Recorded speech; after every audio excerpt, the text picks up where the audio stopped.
2025వ సంవత్సరంలో మనము పరుగు పెట్టబోతున్నాం. దేవునికి మహిమ కలుగును గాక. 103వ కీర్తన మొదటి చరణం చదువుదాం. నా ప్రాణమా యెహోవాను సన్నుతించుము, నా అంతరంగమున ఉన్న సమస్తమా ఆయన పరిశుద్ధ నామమును సన్నుతించుము. నా ప్రాణమా యెహోవాను సన్నుతించుము, ఆయన చేసిన ఉపకారములలో దేనిని మరువకుము. దేవునికి మహిమ కలుగును గాక. ఆయన చేసిన ఉపకారములలో దేనిని మర్చిపోకూడదు.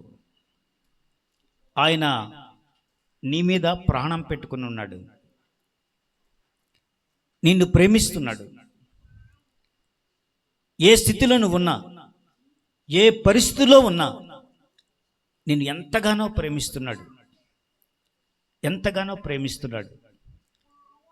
ఆ ప్రేమ నీకు తెలియడం లేదు.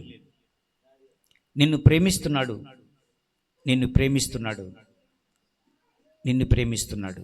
ఇక్కడ ఉన్న అందరినీ కూడా ఆయన ప్రేమిస్తున్నాడు. దేవునికి మహిమ కలుగును గాక. హల్లెలూయా, హల్లెలూయా, హల్లెలూయా. అటువంటి ప్రేమను మనం ఇంతకాలం నిర్లక్ష్యం చేశామా? ఆ ప్రేమను కనిపెట్టలేకపోయామా?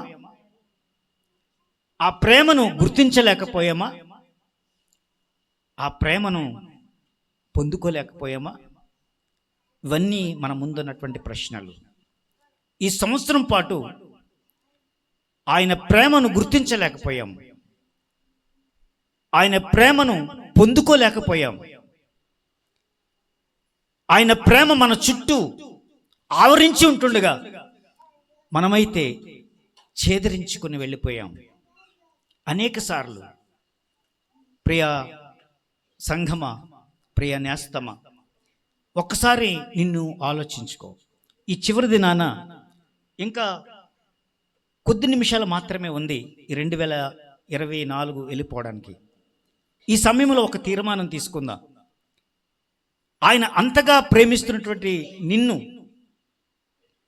ఆయన ప్రేమను ఎందుకు గుర్తించలేకపోయాం? ఆ ప్రశ్న ఎవరికి వారు వేసుకోండి. నువ్వు నిజంగా యేసే అడిగాడు పేతురుని కదండి, పేతురు నువ్వు నిజంగా నన్ను ప్రేమిస్తున్నావా? పేతురు నువ్వు నన్ను నిజంగా ప్రేమిస్తున్నావా అని అడిగాడు 3 సార్లు.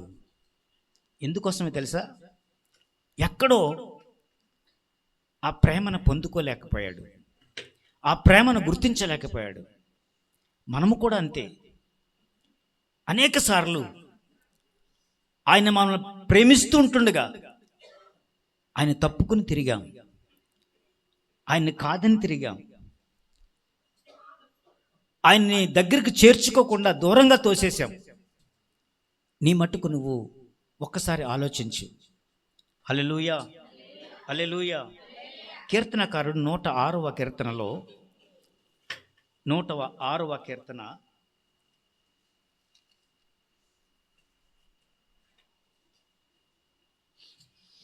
6వ వచనం చూడండి.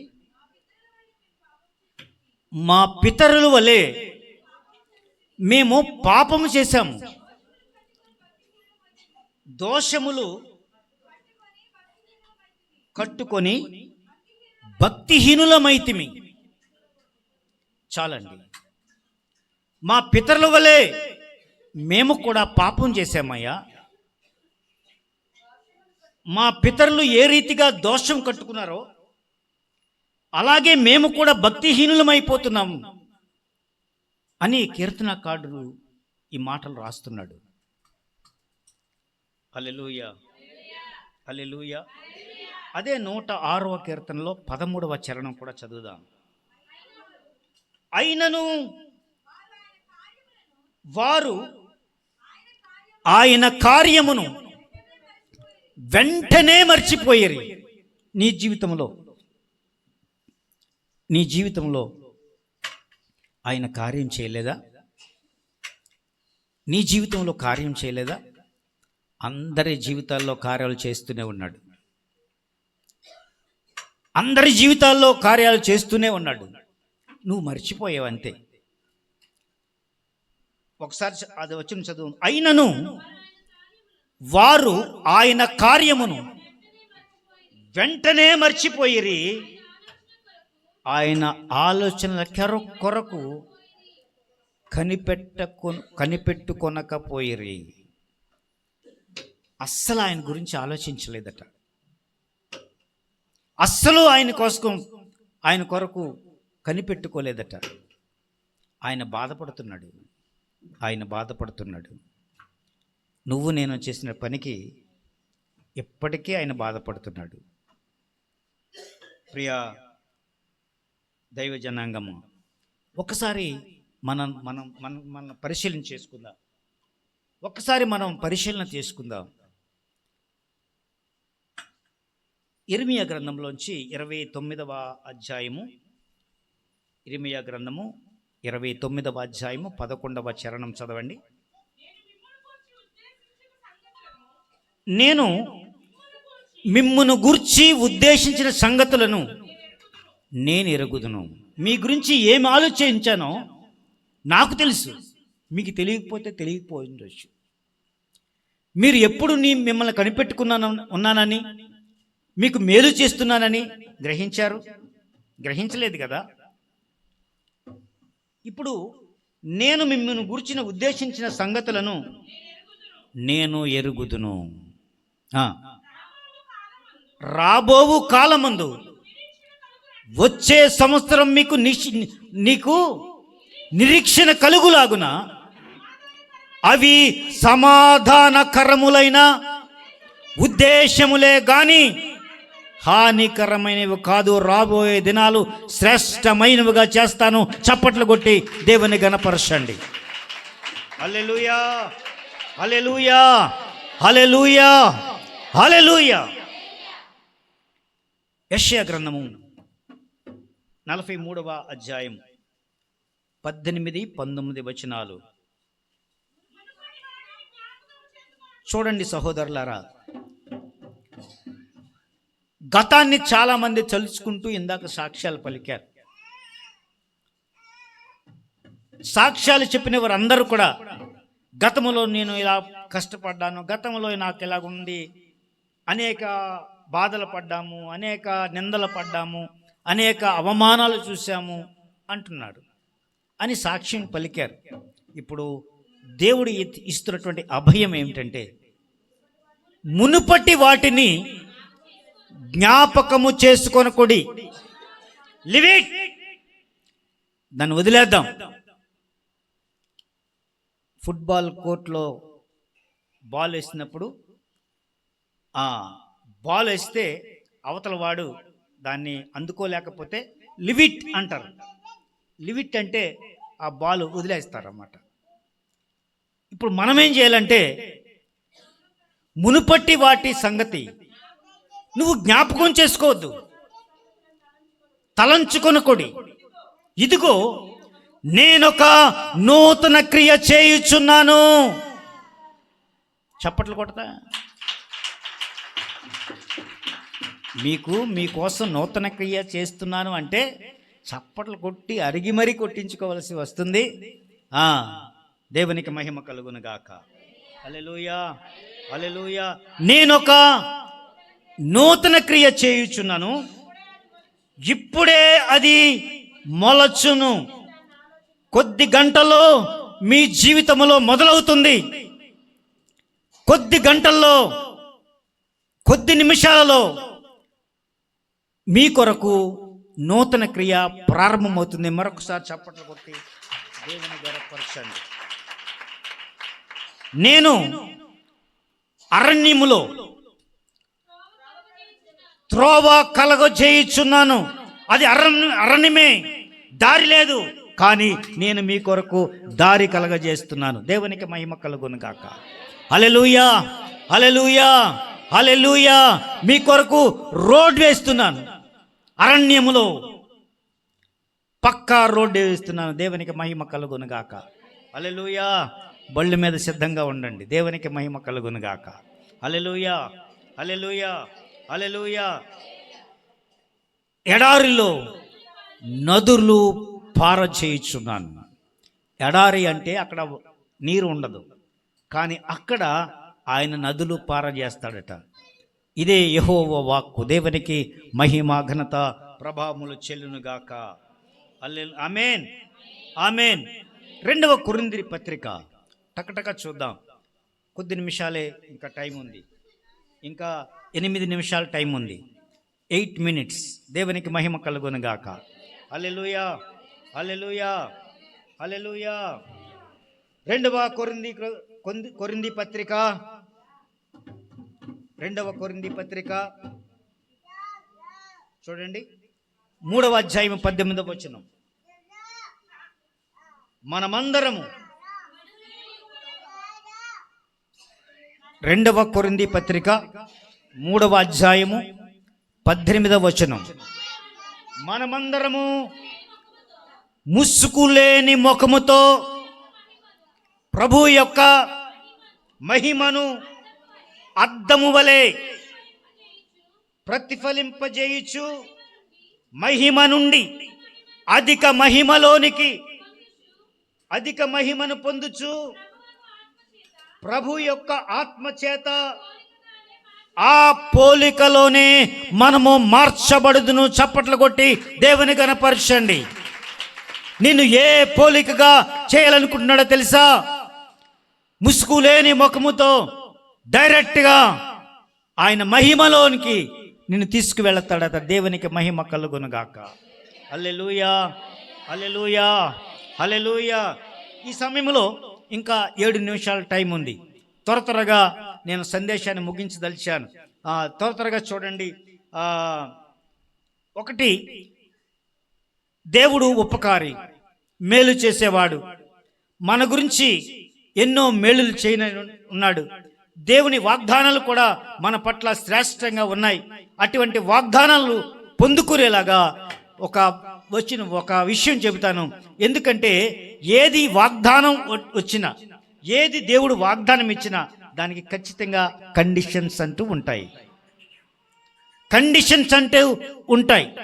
Condition apply. ఇది నీకు రావాలంటే ఆ కండిషన్లో నేను ఉండాలి. దేవునికి మహిమ కలుగునుగాక. హల్లెలూయా, హల్లెలూయా, హల్లెలూయా. మంచి స్టేటస్ అంటే స్ట్రాటజిక్ ప్రేయర్ ఏ విధంగా చేయాలి అంటే, ఏ విధంగా దేవుణ్ణి మననం చేయాలి, ఏ విధంగా దేవుని పొందుకోవాలి, దేవుని కృపను ఏ రీతిగా పొందుకోవాలి అన్నదానికి కొన్ని మీకు ఒక్కొక్కటిగా ఆయన ఏం చెబుతున్నాడో ఆ మాటలు వివరించడానికి ప్రయత్నం చేస్తాను. దేవునికి మహిమ కలుగునుగాక. హల్లెలూయా. Strategic prayer time. ఇది ప్రార్థనా సమయం.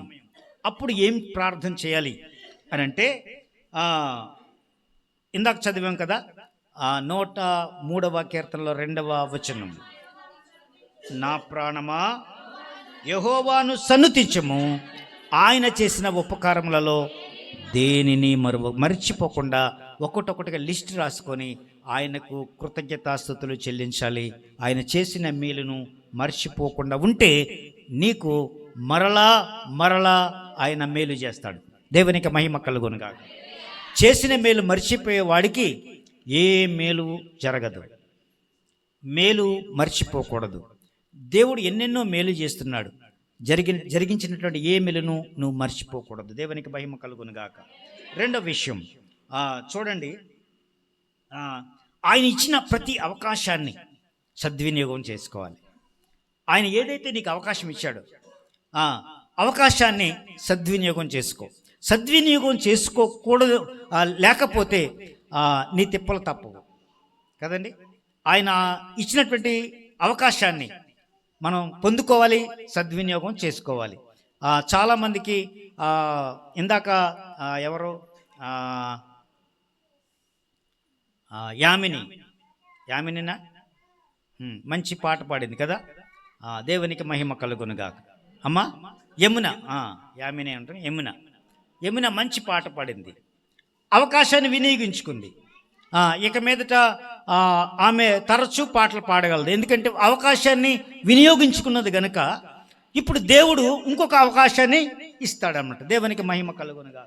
హల్లెలూయా, హల్లెలూయా.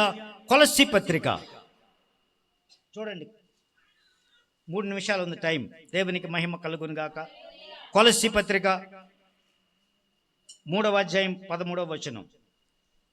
ఎవడైనాను హాని చేసినని ఒకడు అనుకుని ఎడల, అమ్మా, ఒకరిని ఒకరు సహించుచు ఒకరిని ఒకరు క్షమించుడి. ఈ విషయంలోనే చాలా మంది తప్పులు చేస్తుంటారు. మనం క్షమించకపోతే దేవుడు కూడా మనం క్షమించడు, మన ప్రార్థన గేట్లు దాటవు. నువ్వు ఇతరులను క్షమించకపోతే నువ్వు చేసే ప్రార్థనకు గేటు తెరవబడదు. కనుక నువ్వు క్షమించాలి ఇతరులని. ఎంతగా క్షమిస్తే దేవుడు నిన్నంతగా క్షమిస్తాడు. దేవునికి మహిమ కలుగునుగాక. హల్లెలూయా, హల్లెలూయా. నీ విశ్వాసాన్ని కాపాడుకోవాలి. ఎవ్రీడే నీ విశ్వాసాన్ని కాపాడుకుంటూ భక్తి చేయాలి, ప్రార్థన చేయాలి. దేవునికి మహిమ కలుగునుగాక. ఒక ప్రణాళిక ప్రకారంగా ప్రణాళిక వేసుకుంటూ ఒక ప్రణాళిక చొప్పున ఆయన్ను మనం ఆరాధించాలి. ఒక ప్రణాళిక చొప్పున ఆయన దగ్గరకు ఆయనకు నీ ప్రణాళిక ఏమిటో, నీ ప్లాన్ ఏమిటో ఆయనకు ముందుగా వివరించాలి. వివరించకపోతే నువ్వు పొందుకోలేవు. ఆయనకి వివరించాలి. దేవా, నేను ఇది కావాలనుకుంటున్నాను, నీ చిత్తమైతే దాన్ని జరిగించు. ఆయనతోనే డైరెక్ట్గా నువ్వు ప్రార్థనలో ఆయనతో చెప్పాలి. అది ఒక సూచన. ఇంకొక సూచన ఏంటంటే, మనము ఆత్మతోనూ సత్యముతోనూ ఆయన్ను ఆరాధించాలి. ఆత్మతో సత్యముతో ఆరాధించాలి. ఆరాధించినప్పుడు దేవుని మహిమ నీ మీదకు దిగి వస్తుంది. దేవునికి మహిమ కలుగును కాక. ఇంకొకటి చెబుతున్నాను, నీకున్నటువంటి అలవాట్లలో మంచి అలవాట్లు ఏవైతే ఉన్నాయో, నీకున్నటువంటి మంచి అలవాట్లలో దానిని వృద్ధి చేసుకో. నీకు మంచి అలవాటు, ప్రార్థన చేసే అలవాటు మంచిదే కదా, ఆరాధించే అలవాటు మంచిదే కదా, పాట పాడే తలాంతు మంచిదే కదా. వాటిని వృద్ధి చేసుకో, డెవలప్ చేసుకో. అప్పుడు దేవుని మహిమ నీ మీదకి దిగి వస్తుంది. దేవునికి మహిమ కలుగును గాక. నీ భవిష్యత్తు మీద నిరీక్షణ ఉంచు. రాబోయే భవిష్యత్ నీది, వచ్చే రోజులు నీవి. ఈ సంవత్సరం ఇప్పుడు తోసేస్తున్నావు, కొత్త సంవత్సరంలోకి అడుగు పెడుతున్నాం. దేవునికి మహిమ కలుగును గాక. హల్లెలూయా, హల్లెలూయా. ఒక నిమిషం లేచి నిలబడదాం. అందరూ కూడా లేచి నిలబడదాం. అందరూ అటు ఇటు చూడొద్దు. టైం అయిపోతుంది కదా అని సెలవు వైపు అసలే చూడొద్దు. ఒక్క నిమిషం. దేవునికి మహిమ కలుగును గాక. హల్లెలూయా. కళ్ళు మూసుకోండి, కళ్ళు తెరవద్దు. దేవుడిని కనిపించాలి. ఈ సమయంలో దేవుడిని నువ్వు చూస్తున్నావు అంతే. ఇక్కడ ఎవరున్నారన్న సంగతి చూడకూడదు. పరిశుద్ధాత్మ దేవుడు నీ మధ్య ఉన్నాడు, నీతో నివాసం చేస్తున్నాడు, నీతో కలిసి ఉంటున్నాడు. హల్లెలూయా, హల్లెలూయా, హల్లెలూయా. స్తోత్రం,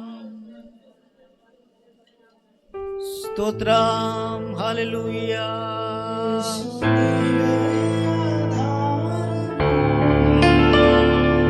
యేసు నీవే నా ప్రాణం,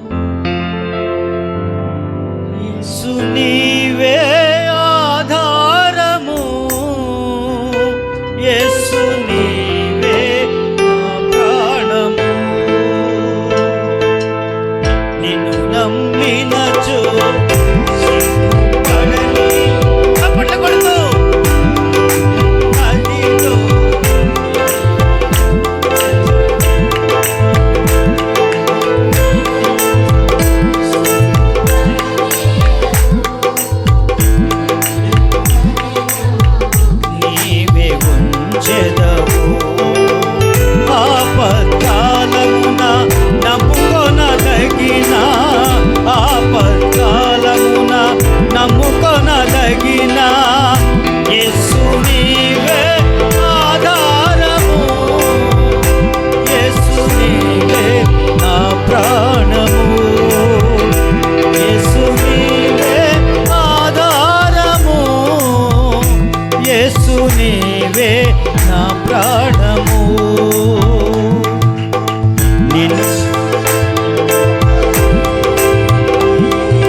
గట్టిగా చప్పట్లు కొడుతూ ప్రభువుని కనపరచండి. గట్టిగా చప్పట్లు కొడుతూ ప్రభువానికి స్తోత్రం, దేవానికి స్తోత్రం, యేసయ్యానికి వందనాలు, మా ప్రాణ ప్రియుడా నీకు స్తోత్రాలు చెల్లించుకుంటున్నాము. స్తోత్రాలు స్తోత్రాలు స్తోత్రాలు. హల్లెలూయా హల్లెలూయా హల్లెలూయా.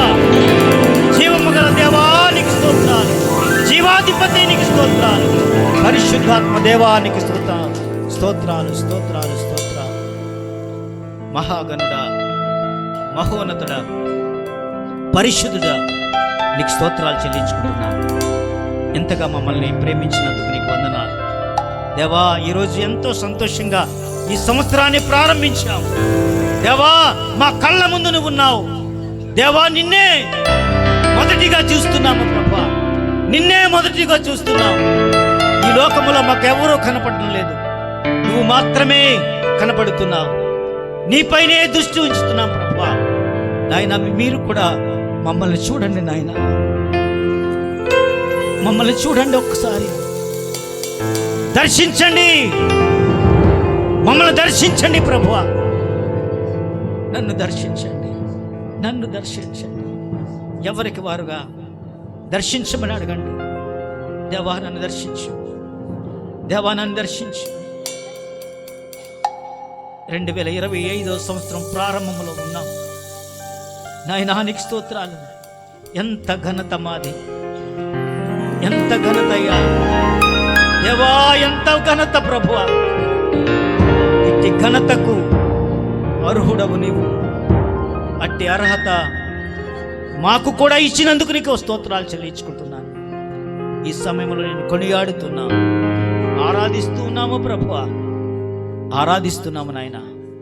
మీకే మహిమ ఘనత ప్రభావాలు చెల్లించుకుంటూ మా ఈ స్తుతిని మీ పాదాల చెంత ముద్రించమని యేసు పరిశుద్ధ నామమున ఈ స్తుతిని మీకు సమర్పిస్తున్నాము తండ్రి.